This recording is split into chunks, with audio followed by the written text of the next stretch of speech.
Hello guys and welcome back in the new brand video. In today's tutorial, I'm going to show you how to create a copy of someone else's repository. So make sure to watch the video to the end and follow these simple steps.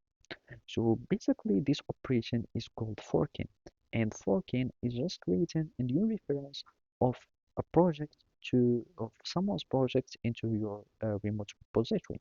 And basically to fork a repository, we'd be needing just to go to that specific repository and simply create a fork. And basically this is the icon of a fork. So now I'm just going to home or here on the home, and we need just to search for any random repository. So we can simply go, for example, to this one, and it is in Rust, it seems, but whatever. So now, as you can see, it has branches, etc. And basically here, the parts we are interested in. So basically here we have the watches, and those are the participating people and dimensions. And basically here, the stars where you can save repositories. If you start a repository, it's like a bookmark.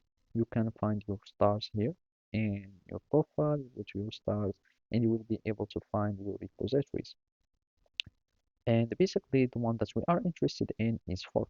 So you fork your own copy of this repository, and basically you will be able to work on that fork.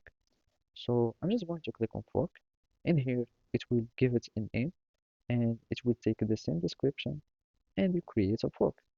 And make sure to copy the main branch only so you can't have uh, all the all the branches added to your repo. And now it is creating a fork for my repository, and now you are able to contribute, or you are able to start working on your copy here.